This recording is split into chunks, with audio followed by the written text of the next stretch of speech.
மன உறுதி என்பது பலமற்று இருப்பது என்ற பொருளில் அல்ல. மன உறுதி என்பது ஐயோ ஐயோ நான் எதை எப்படி செய்தேன் என்று தெரியவில்லையே, ஆனால் தவிர்த்தால் அதை கற்றுத்தருவது சிறப்பாகும். மன உறுதி இல்லாமல் இருப்பது சிறப்பல்ல. சரி, வெளியில் இருந்து வரும் பழக்கங்களை கற்றுக்கொள்வதைத்தான் வளர்ப்பு அல்லது திறன் வளர்ப்பு என்று சில பேர் சொல்லுவார்கள். அல்ல, உங்களுக்குள் நீங்களே சில விஷயங்களை அல்ல இது இப்படி அல்ல அப்படித்தான் செய்ய வேண்டும் என்று சொல்லும் பொழுது அது உங்களிடமிருந்து பூ பூக்கிறது அல்லவா? அந்த பூக்களுக்கு மனம் மிகவும் அதிகம்.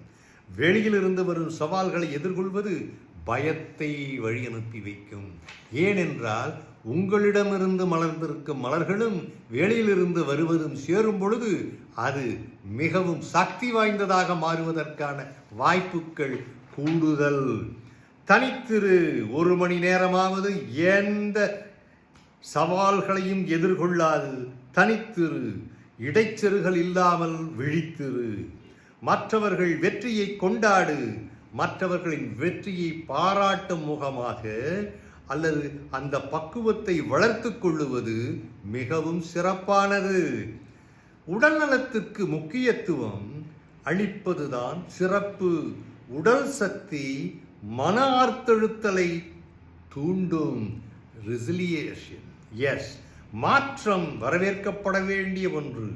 மனதளவில் பலம் பொருந்தியவர்கள் மாற்றத்தை ஏற்று அடுத்த அடி எடுத்து வைக்கும் பொழுது அதில் அவர்கள் ஒரு ஒரு ஒரு ஒரு உணர்வு அடைகிறார்களே, உணர்ந்தால் தான் தெரியும்.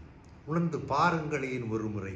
மாற்றத்தை வரவேற்று அதில் நீங்கள் தலையெடுத்து அதை தலைமை தாங்கி வழி நடத்தி செல்லும் பொழுது பெரும் அந்த உணர்வு. பெரிய விஷயங்கள் அல்ல, சின்ன சின்ன விஷயங்களில் கூட செய்யலாம். இந்த நொடி மிக முக்கியம் என்றாலும் என்றென்றும் சென்று சேர்வதும் வந்து சேர்வதும் மிக மிக முக்கியம். மைக்கேல் ஜோர்டன் தவறுகளை எழுச்சி பெற முனைந்தார். ஏனென்றால் அந்த தவறுகளை வைத்துத்தான் அவர் மேலே வந்தார். தெளிவான எண்ணக்கோடுகளை மனதளவில் வரைவது சிறப்பு. கற்றல் தொடரும், இடைநில்லாது. தினசரி வாடிக்கையாக இருக்க வேண்டுமே தவிர ஒவ்வொரு 10 நிமிடங்களும் புதிதாக கற்க முயலவும். கேட்டு பாருங்களே. இன்று பெற்ற புத்துணர்ச்சியும் புது தொடர்புகளும் நன்றி கூறுவது கலையாகாது, வாழ்க்கை.